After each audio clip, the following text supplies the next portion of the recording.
As soon as he was aware that I was pregnant, I knew that things weren't right. I didn't associate it with stalking, and I didn't associate it with stalking until many, many years later.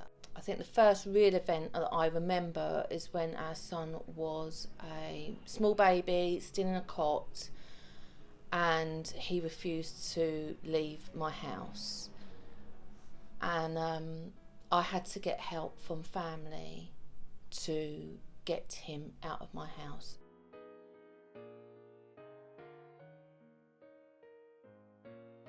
During the time of waiting for the police, he was throwing stuff at the windows and he was shouting through the letterbox, and I was frightened, but Stanley was really frightened, and he had this little tent in his bedroom, and he said, "Mum, we've got to go and hide in the tent."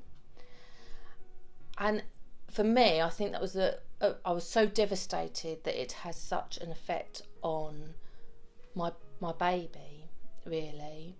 Eventually, the police did arrive. First there was one car.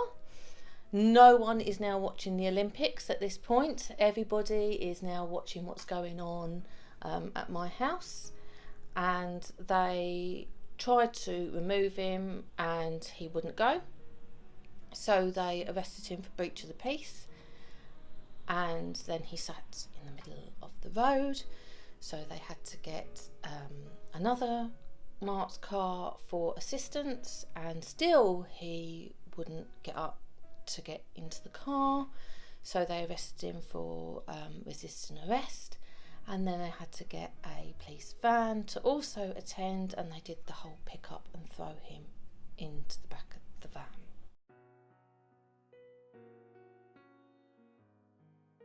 However, he was still having contact with our son. He used our son to stalk me, but still at that time I still wasn't really putting it down to stalking, and he would interrogate Stanley, even though he was little, all the time about what I was doing. Did I have men to the house? He would ask Stanley about vehicles parked outside my house. So then I knew that he was then obviously watching me and knowing what was going on. And he used to hide round the corner. Even though he was supposed to come at least 15 minutes after me, he would hide round the corner and watch me entering the contact centre. But because the supervised contact went really, really well, then the court allowed him to have unsupervised contact, and then the judge allowed for handover to take place in a public place, which was Asda. And he would do things like hold on to Stanley when returning him to me, because it would force me to having to speak to him. And he would deliberately forget to return some of Stanley's items because it would force me to then have some kind of communication with him.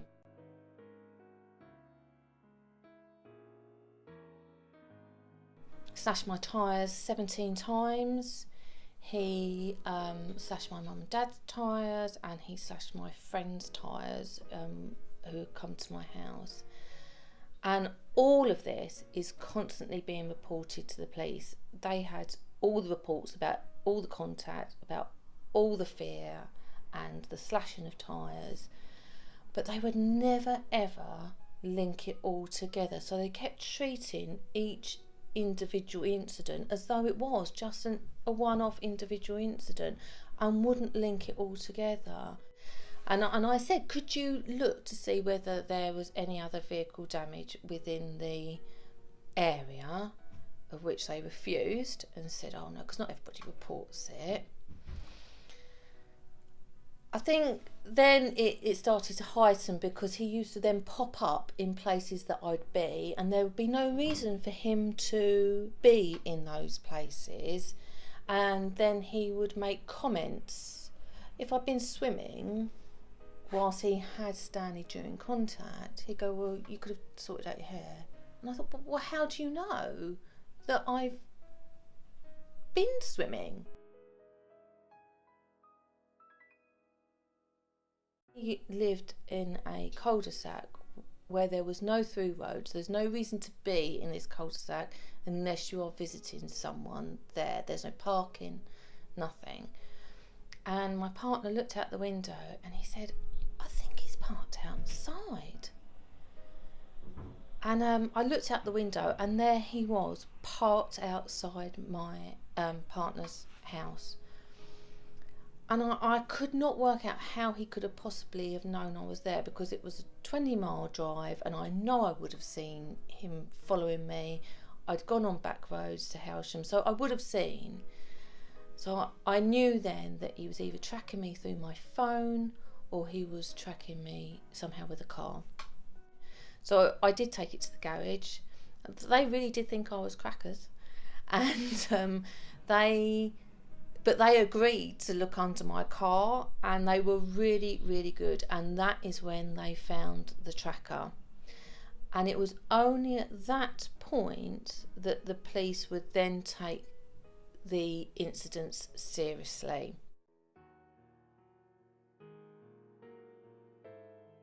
The forensics did take a long time because they were only sending off one piece of equipment at a time, and when they issued the warrant at his property, they seized a number of items and devices and spyware kind of equipment. Eventually the forensics did show that he also put a camera up at my property without me knowing and was recording me.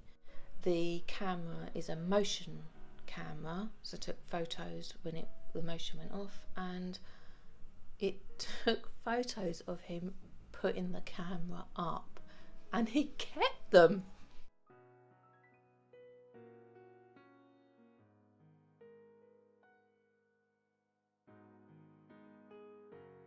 And I was a bit disappointed really, because I wanted my day in court. I wanted everyone to hear what he had done to me, what he had done to our son, how frightened I was, and I didn't get that opportunity.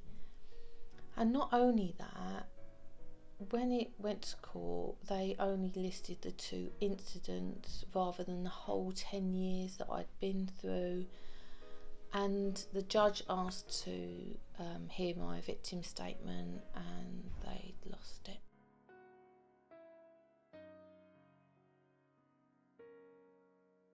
Veritas has been great to me more after the event now, and it wasn't until I had said to Veritas, I said, you know, what had been going on, and I said, oh, you know, if you want to stand outside my house all night and watch my house, that's up to him. And they go, no, that's not okay. And I think it wasn't until that point I realised how bad it was.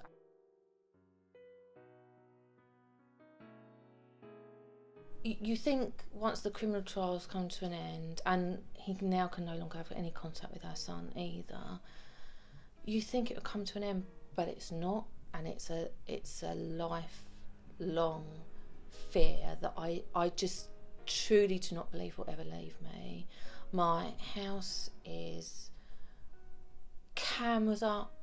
My son will never bring home a girlfriend without me knowing about it. He won't, because there's cameras up. Outside, inside, I've got a lock on my door that tells me who's coming in, who's coming out, so that, because I'm so terrified of him, I can't even remember the last time I had any sleep. No, I'm like a meerkat all night long. I put smart lights in my property because I'm so terrified of him coming in the night that I can't get to the light switch. So I've paid out for all these lights so that I can just grab my phone, turn on all the lights inside, outside. And you are constantly living a life thinking, well, what will happen next? And his penalty, there was no custodial sentence. He got a 5-year restraining order. Just deal with the one individual incident, and if you're reporting an incident whereby he's refusing to give back your child, but then you do get your child back, they're not interested. They don't look at the whole picture. They keep looking at that one individual report and not linking it up.